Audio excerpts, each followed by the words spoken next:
जय श्री कृष्ण दोस्तों। कार्तिक मास शुरू होने वाली है और कार्तिक मास का महत्व बहुत ही ज्यादा खास माना गया है। धार्मिक शास्त्रों के अनुसार जिस प्रकार सतयुग के समान कोई युग नहीं है, वेदों के समान कोई शास्त्र नहीं है और गंगा जी के समान कोई तीर्थ नहीं है, उसी प्रकार कार्तिक मास के समान कोई अन्य मास भी नहीं है। इसलिए आज हम आप लोगों को बता रहे हैं कार्तिक मास के नियम। आज की वीडियो में हम लोग जानेंगे कार्तिक स्नान कैसे किया जाता है, कार्तिक स्नान के क्या क्या नियम होते हैं, कार्तिक स्नान के दौरान हमें क्या करना चाहिए क्या नहीं करना चाहिए, सूर्य देवता को हमें कब जल चढ़ाना चाहिए, दीपदान हमें कब और कहाँ करना चाहिए, तुलसी पूजा या तुलसी जी में जल हमें कब अर्पित करनी चाहिए, कार्तिक मास के दौरान व्रती महिलाओं को किस प्रकार से अपने व्रत को पूर्ण करना चाहिए, ये संपूर्ण जानकारी आज की वीडियो में आप लोगों को मिलने वाली है। तो वीडियो को अंत तक जरूर से देखें। देखिए, कार्तिक स्नान शरद पूर्णिमा से शुरू किया जाता है और कार्तिक पूर्णिमा तक यानी पूरे कार्तिक मास हमें कार्तिक स्नान करना होता है। कार्तिक स्नान जो लोग भी करते हैं उनको इन 5 नियमों का पालन अवश्य ही करना चाहिए। ये नियम कौन कौन से हैं आइए जान लेते हैं। देखिए, पहला नियम है स्नान, पूजा, दान, व्रत और भजन। इन पांचों नियमों का पालन करना होता है। एक साधारण से शब्दों में जान लेते हैं कि कार्तिक स्नान क्या होता है। देखिए, कार्तिक स्नान में पूरे कार्तिक के महीने सुबह ब्रह्म मुहूर्त में उठ करके यानी उजाला होने से पहले अंधेरे में ही उठकर ठंडे जल से स्नान किया जाता है। रोजाना हमें सुबह जल्दी उठना है, 5 बजे तक स्नान आदि आपको कर लेना है। तो रोजाना सुबह जल्दी उठकर ठंडे जल से स्नान कर लें। अगर आप देखिए स्वस्थ हैं तो आप ठंडे जल से स्नान कर सकते हैं। अगर आप बीमार हैं, बूढ़े हैं, बच्चे हैं तो आप गुनगुना पानी ले सकते हैं। यानी अपने स्वास्थ्य को ध्यान में रखते हुए आपको स्नान का संकल्प लेना है।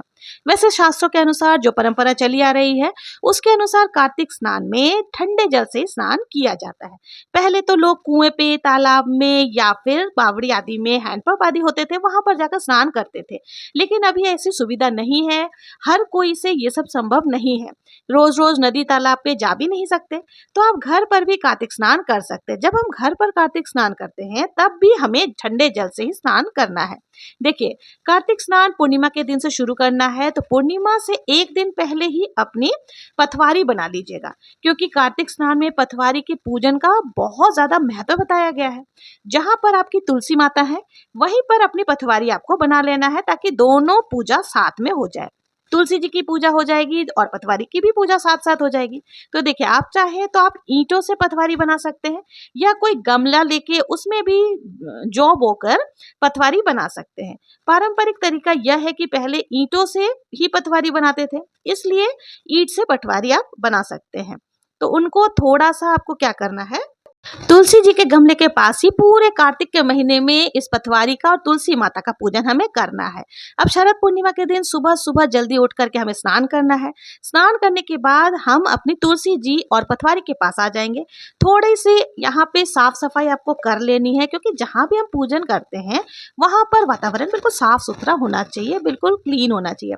फिर हम यहाँ पर भगवान श्री हरि विष्णु की, तुलसी जी की और पथवारी माता की एक साथ पूजन करेंगे। कार्तिक के महीने में आप चाहें तो देसी घी का दीपक प्रज्वलित कर सकते हैं, आप चाहें तो तिल के तेल का या सरसों के तेल का दीपक भी प्रज्वलित कर सकते हैं। कार्तिक स्नान में बहुत सारी कहानियां सुनी जाती है, तो सुबह हम जब पूजा करते हैं उस समय पर हम कहानियां सुनते हैं।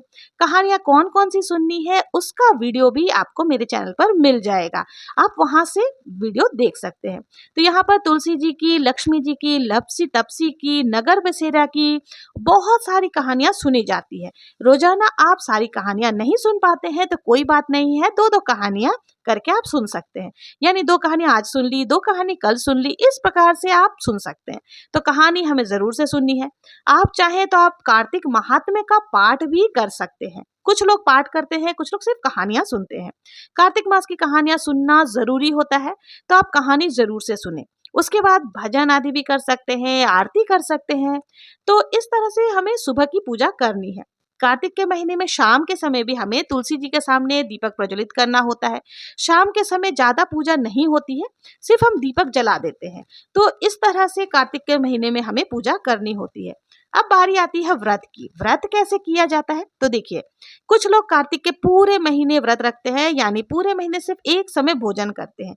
आप चाहे तो पूरे महीने व्रत कर सकते हैं। अगर आप पूरे महीने का व्रत ना भी कर पाए तो आप कार्तिक स्नान कर रहे हैं तो कार्तिक के महीने में जब आप 5 या 7 कम से कम 2 व्रत आपको ज़रूर से करना चाहिए।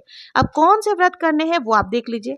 आप चाहें तो गोपाष्टमी या आंवला नवमी का व्रत कर सकते हैं। ये दोनों व्रत कार्तिक स्नान के दौरान ही आती है। आप चाहें तो कार्तिक मास में जो एकादशी आती है, उन एकादशियों का व्रत कर सकते हैं, या आप चाहें तो कार्तिक के महीने में जो रविवार होता है, रविवार का व्रत भी आप रख सकते हैं। कार्तिक के महीने में कम से कम 2 व्रत आप ज़रूर से करें। इसके बाद बारी आती है दान की। तो देखिए, कार्तिक के महीने में दान का बहुत ज़्यादा महत्व होता है। शास्त्रों के अनुसार कार्तिक के महीने में जो हम दान पुण्य करते हैं, वो दान अनंत गुना होकर के हमें वापस मिलता है। इसलिए कार्तिक के महीने में दान पुण्य ज़रूर से किया जाता है। और सबसे बड़ा दान होता है दीपदान। कार्तिक के महीने में जितना हो सके उतना दीपदान कीजिएगा। सुबह हम तुलसी जी के सामने दीपक प्रज्वलित करेंगे, शाम को तुलसी जी में दीपक प्रज्वलित करेंगे, तो दीपदान तो हमें रोजाना ही हो जाएंगे इसी प्रकार से। तो इसके बाद जो कार्तिक के मुख्य दिन आते हैं, जैसे आंवला नवमी के दिन आप दीपदान कर सकते हैं, गोपाष्टमी के दिन दीपदान कर सकते हैं, एकादशी के दिन दीपदान कर सकते हैं, नरक चतुर्दशी इसी समय आती है तो उसमें आप दीपदान कर सकते हैं, दिवाली के दिन आप दीपदान कर सकते हैं। बहुत ज़्यादा शुभ माना जाता है। कार्तिक में उन दिनों में आप दीपदान कर सकते हैं। इसके साथ ही कार्तिक के महीने में अन्न का बहुत ज़्यादा महत्व होता है, तो आप भोजन भी दान कर सकते हैं, यानी अन्न का दान कर सकते हैं। चावल, गेहूँ, जो भी अनाज हो, आप उनका जो भी अनाज का दान करना चाहते हैं वो दान कर सकते हैं। पुण्य जरूर से करें। इसके बाद बारी आती है भजन की। कार्तिक का महीना भगवान श्री विष्णु को समर्पित होता है। तो देखिए, कार्तिक के महीने में भगवान विष्णु का भजन चिंतन किया जाता है। पूरे कार्तिक के महीने में आप भगवान विष्णु का ध्यान कीजिए। सुबह जब हम पूजा करेंगे, उसमें हम जब कहानियां सुनते हैं, आरती करते हैं, वो सब भजन का ही स्वरूप होता है। तो इस तरह से श्री हरि विष्णु भगवान का हम चिंतन करते हैं। आपको पूरे दिन मन ही मन भगवान विष्णु जी का ध्यान करना होता है। इस तरह से भजन हो जाएगा। नहीं कुछ तो ओम नमो भगवते वासुदेवाय इस मंत्र का जब भी आप कर लेते हैं ना, तो भी आपके भजन का स्वरूप ही हो जाता है। तो स्नान, पूजा, दान, व्रत और भजन ये सब हमें कर लेना है।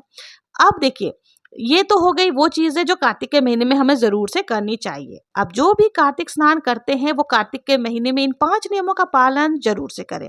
अब कुछ चीजें ऐसी हैं जो कार्तिक के महीने में बिल्कुल हमें भूलकर भी नहीं करनी चाहिए, तो देख लेते हैं कौन कौन सी ऐसी चीजें हैं जो हमें कार्तिक के महीने में नहीं करनी चाहिए। सबसे पहले तो कार्तिक के महीने में अगर आप कार्तिक स्नान कर रहे हैं तो आपको प्याज लहसुन का सेवन नहीं करना है। कार्तिक के महीने में प्याज लहसुन बिल्कुल भी ना खाएं। इसके साथ ही कार्तिक के महीने में मांस, मदिरा या तामसिक चीजों से भी दूरी बनानी है। इन सब का सेवन भी नहीं किया जाता। कार्तिक के महीने में भगवान विष्णु ने मत्स्य रूप धारण किया था, इसलिए कार्तिक के महीने में मछली का सेवन भी नहीं किया जाता। जो लोग मांस मछली आदि खाते हैं वे कार्तिक के महीने में मछली ना खाएं। यानी कि कार्तिक के महीने में शुद्ध सात्विक भोजन किया जाता है, तामसिक भोजन बिल्कुल नहीं किया जाता। इसके साथ ही कार्तिक के महीने में शरीर पर तेल की मालिश करना भी वर्जित माना जाता है। आप सिर पर थोड़ा बहुत तेल लगा सकते हैं, लेकिन अपने शरीर पर तेल का मालिश नहीं करनी चाहिए। और यह तो आप जानते ही हैं कि कार्तिक के महीने में झूठ नहीं बोलना चाहिए। कार्तिक क्या, कभी भी झूठ नहीं बोलना चाहिए। किसी का दिल नहीं दुखाना चाहिए, किसी को भी चुगली, निंदा आदि नहीं करनी चाहिए। इन सब चीजों से हमें बचना चाहिए। तो दोस्तों, ये कुछ कार्य है जो कार्तिक के महीने में हमें व्रत अगर आप रख रहे हैं या नहीं रख रहे हैं, आपको नहीं करना चाहिए। कुछ लोग तो कार्तिक के महीने में जमीन पर सोते हैं, यानी कि बिस्तर पर नहीं सोते। तो ये आपकी मर्जी है कि आप अपनी सुविधा के अनुसार ऐसा कोई संकल्प लेना चाहे तो ले सकते हैं, बाकी जरूरी नहीं है। बस इतना ध्यान रखें कि जिस बिस्तर पर भी आप सो रहे हैं वो साफ सुथरा स्वच्छ होना चाहिए। और शास्त्रों के अनुसार कार्तिक के महीने में जो भी तुलसी जी का पूजन करते हैं, माता लक्ष्मी उन पर हमेशा प्रसन्न रहती है।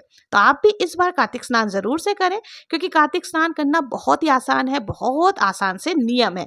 नियमों के बारे में मैंने आपको बता ही दिया है। आई थिंक आप लोगों को सारी चीजें क्लियर हो गई होगी। अब देखिए, अगर आप भी इस बार कार्तिक स्नान करने की सोच रहे हैं तो आपको शरद पूर्णिमा से कार्तिक स्नान आरंभ हो जाएगा। तो शरद पूर्णिमा से आपको कार्तिक स्नान आरंभ करना है और कार्तिक पूर्णिमा के दिन हमें कार्तिक स्नान का उद्यापन करना होता है। उद्यापन कैसे करना है इसका भी वीडियो मेरे चैनल पर आपको मिल जाएगा, वहां से आप देख सकते हैं, या फिर मैं अपलोड कर दूंगी, वहां से आप लोग देख लीजिएगा। देखिए, उद्यापन करना बहुत ज़रूरी होता है, क्योंकि कोई भी जब हम व्रत का संकल्प लेते हैं, कोई भी व्रत शुरू करते हैं, तो उसको पुण्य तभी होता है जब हम उसका उद्यापन कर देते हैं। देखिए दोस्तों, कार्तिक के महीने में एक और बात का विशेष ध्यान रखना है कि यदि अगर कार्तिक के पूरे महीने में जब आप व्रत आदि कर रहे हैं, कोई भी याचक आपके घर पे आता है या कोई भी आपके घर पर कुछ मांगने के लिए आता है, तो उसको कभी खाली हाथ नहीं लौटाना चाहिए। आपकी जैसी सामर्थ्य हो उसके अनुसार कुछ न कुछ दान देना ही चाहिए। कार्तिक मास में भगवान विष्णु पूरे 4 महीने के योग निद्रा का त्याग करके देव उठनी एकादशी के दिन जागते हैं, इसलिए इस पवित्र मास का महत्व और भी ज्यादा बढ़ जाता है। और जो भी व्यक्ति जन्म और मरण के बंधन से मुक्ति पाना चाहते हैं, उन्हें इस पूरे महीने में तुलसी जी की पूजा परिक्रमा अवश्य ही करनी चाहिए। और कार्तिक मास में दामोदर अष्टकम का पाठ भी नित्य करना बहुत ही अच्छा रहता है। इसके अलावा भागवत गीता का पाठ आप कर सकते हैं। भगवान कृष्ण के दामोदर स्वरूप की पूजन कार्तिक के महीने में की जाती है। साथ ही साथ भगवान विष्णु, भगवान कृष्ण, राधा रानी, शालिग्राम भगवान और तुलसी माता की पूजा भी इस महीने में करना विशेष लाभप्रद होता है। कार्तिक मास में हरे कृष्ण महामंत्र का जाप आप जरूर से करें। तो ये थे कार्तिक मास में प्रत्येक दिन कौन से नियमों का पालन हमें करना चाहिए और कार्तिक स्नान हमें किस प्रकार से करना है। आशा है वीडियो आप लोगों को पसंद आई होगी। अगर वीडियो आप लोगों को जरा भी उपयोगी लगी हो, यूजफुल लगी हो, तो प्लीज मेरे चैनल को लाइक शेयर सब्सक्राइब करना ना भूलें। मिलते हैं नेक्स्ट वीडियो में किसी और पूजा विधि के साथ। तब तक के लिए जय श्री कृष्णा, जय श्री हरि विष्णु।